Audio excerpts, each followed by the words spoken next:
Reporting live from Channel 101, this is reporter Lesslaw. Today we will be investigating the mysteries of transportation and invasive species, focusing on CCA. There's a rumor that their pipes are infested with zebra mussels, and someone here is to blame. As unnoticeable as it can be, transportation systems have the ability to bring and introduce new species that will become invasive into stable ecosystems and result in damage. As we focus on zebra mussels, know that they are transported by uncleaned and undrained boats. Now let's find out how they came to be at CCA. Here with me today, we have the investigator and expert on zebra mussels, Miss Lawful. So, Miss Lawful, according to the California Department of Fish and Wildlife, adult zebra mussels cling to the parts of boats exposed to water, and the larvae can live in the engine and other containers that hold water. Is this accurate? Absolutely. Zebra mussels have root-like threads of protein called byssal threads coming out from their dorsal surface, allowing them to attach to surfaces like boats, and they get a free ride. If boat owners don't drain water from their motors, any villagers will root themselves and clog machinery. Even if you don't see any zebra mussels attached, there's always a large chance that larva zebra mussels that are only seen with a microscope can be attached to boats or any body of water. That's a lot of information. What are the effects on ecosystems or environments once they are introduced? Once a zebra mussel reaches the age of 1, they are able to start reproducing. They have incredibly high reproductive rates, about 30,000 to 100,000 new mussels per year. This allows them to overtake whatever environment they are in.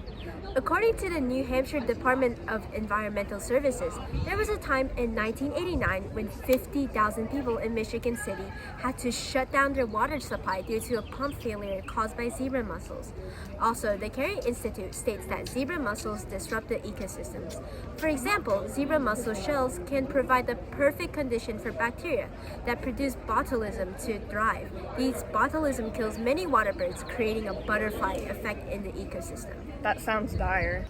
So what do your instincts and gut feelings tell you about this case? I have been observing this case for a while, and I think it requires more digging. I smell something fishy going on. Do you see that person over there? Yeah. What? Oh, I think they seem really suspicious. Let's go check it out. Yeah. Excuse me, sir. Who are you? And what are you doing? I'm just a janitor. Okay, fine. The name's Bob, Bartholomew Jr, and I'm part of CCA's secret staff, and my job is to, look down sinks and toilets and, see how the microbial life is doing out there. And I gotta say, recently I made a really big mistake. I was bored, so I took my little toy boat and I floated it on a flooded sink. And turns out there were some zebra mussels on it, So, and I know how they spread, they go down the fountains and they're spread by the adults attaching on the boats and then the villagers, getting in the water. But I didn't know how bad it would be. So I searched online, and the United States Geological Survey said they filter out plankton that native species need for food, and they attach to and decapacitate native mussels. And power plants must also spend millions of dollars removing them. And I see it here. The mussels are literally everywhere, and I don't see many of my good friends down there.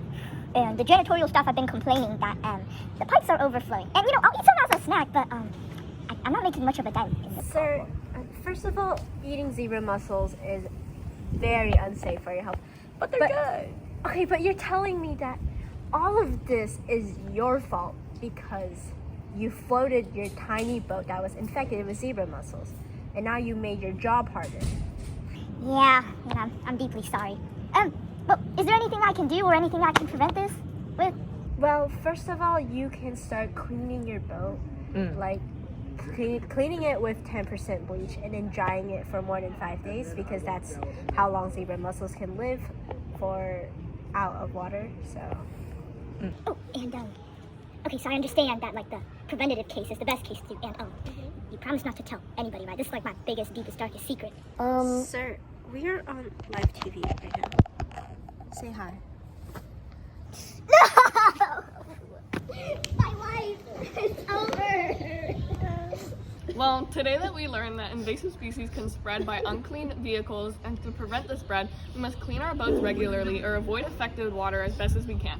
Thanks for joining us on solving this mystery on Channel 101. See you next time.